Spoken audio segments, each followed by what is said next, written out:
This is a video describing the components of and the protocol for the use of the Doplaque Crestal Sinus Elevation Kit.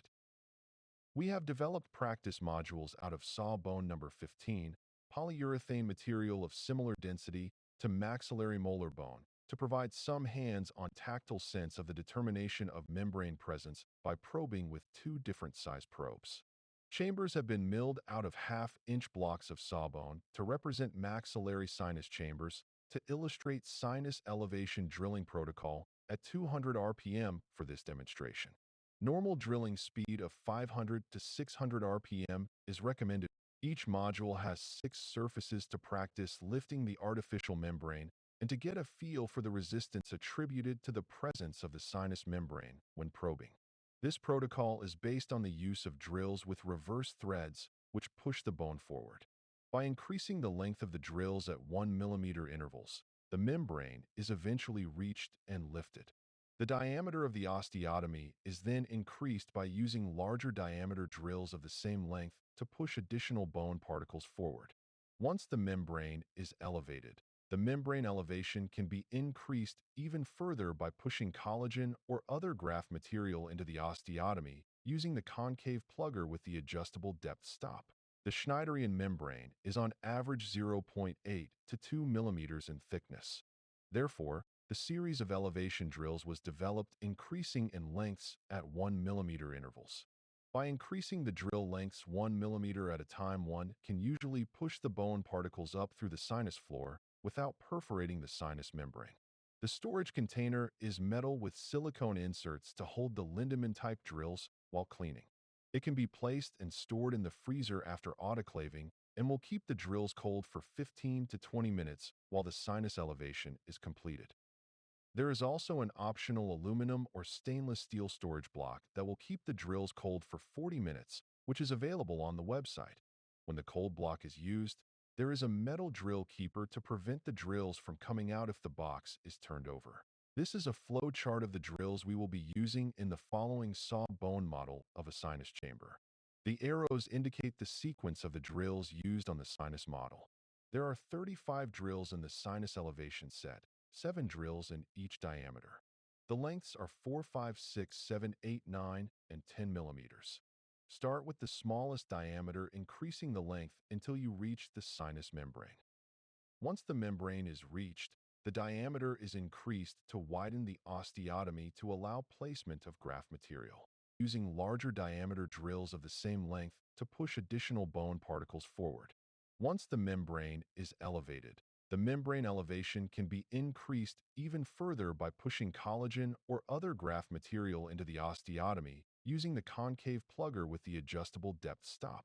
Usually, the thickness of the bone at the floor of the sinus can be estimated from the cone beam X-ray. In this Sawbone model, it is about 7 millimeters thick. It is always better to start with a drill that is shorter than the thickness of the bone of the sinus floor. We will start the osteotomy with the 4 millimeter gold drill, then increase the length of the drills by 1 millimeter intervals.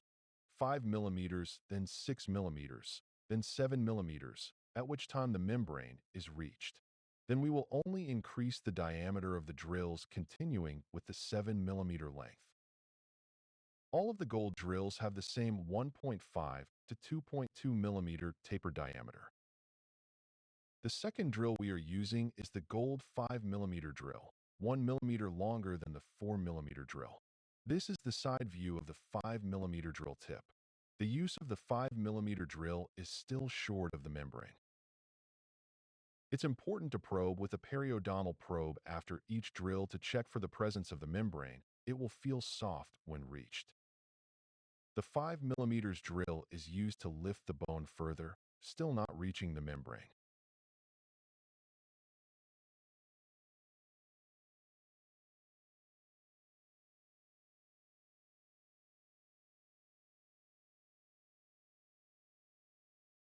The 7 millimeter drill length is used next.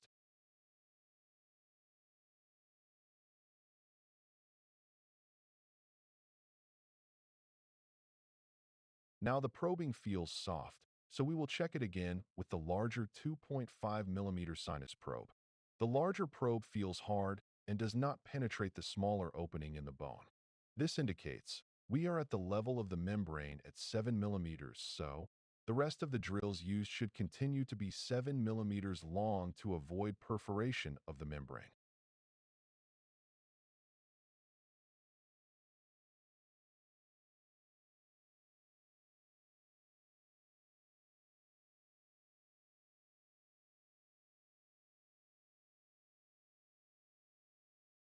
The next drill is the rose-colored drill, 7 millimeters long, but larger diameter, 2.0 tapered to 2.9 millimeters, which will remove bone from the osteotomy wall and push it forward to elevate the sinus membrane.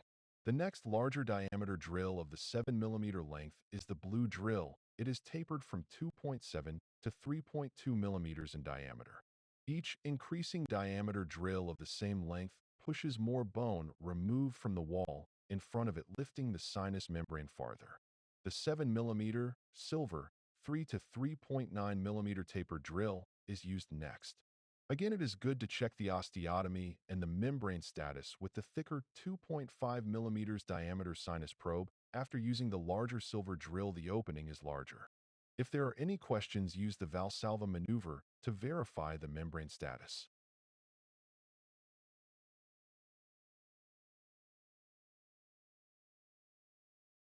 The largest drill is black. It is tapered from 3.7 to 4.7 millimeter in diameter and can be used when placing 5 millimeter or larger implants.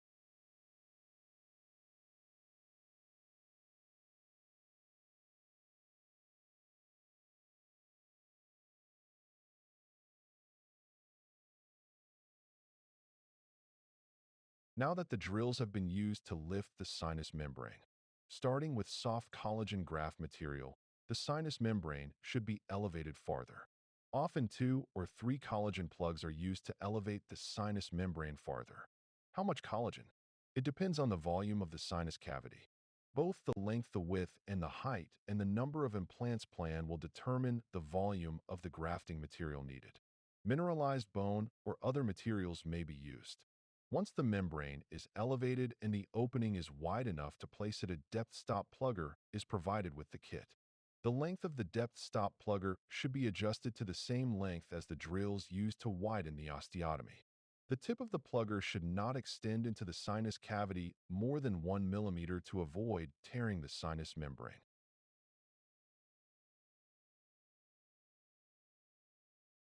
We are using pieces of magic eraser to simulate the collagen used for grafting.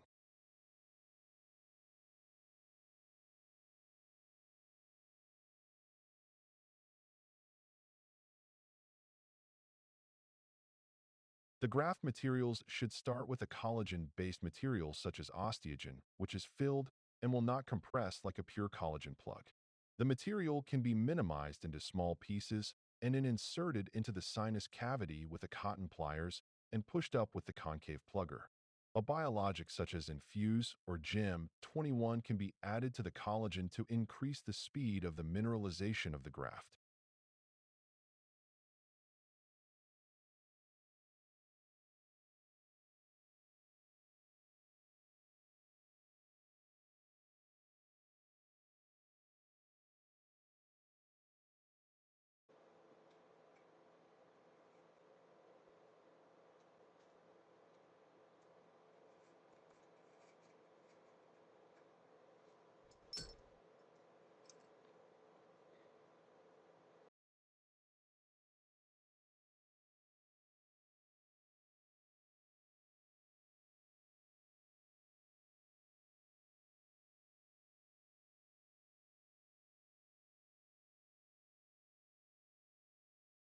Note that the tip of the concave plugger does not extend farther than a 1 of 2 millimeters into the sinus cavity.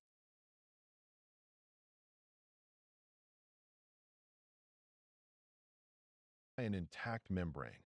Use the Valsalva maneuver. Pinch the patient's nose and ask them to blow through their nose while you watch to see if there are any bubbles or blood escaping from the osteotomy site. Take a cone beam radiograph to visualize the graft material. If the graft is contained, it is fine. Occasionally, you may see some graft material escape through the membrane. This does not seem to be a problem. As long as the amount is not excessive as you can see in these examples, and the Valsalva maneuver is negative, be sure to keep the patient on an antibiotic for 10 days. Both of these sites went on to heal fine.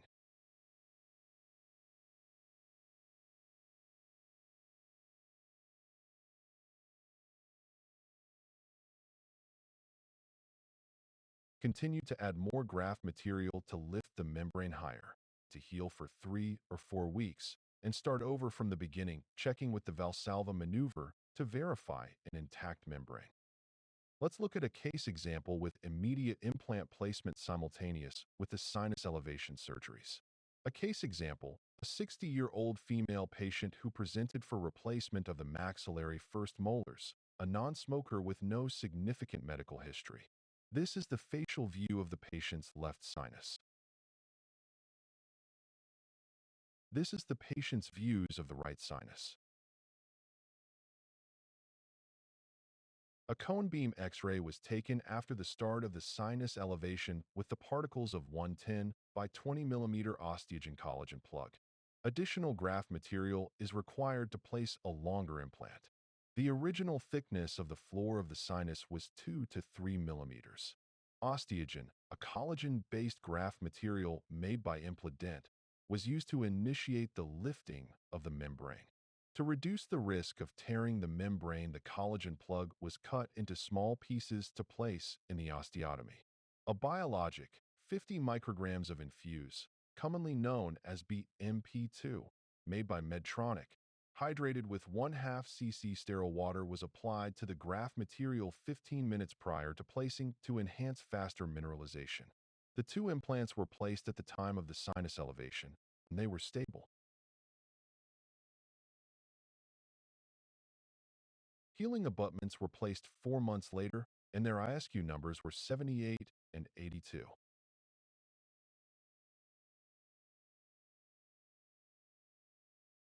Restorations were screw retained to avoid any risk taken to use as a baseline of the bone levels for future reference.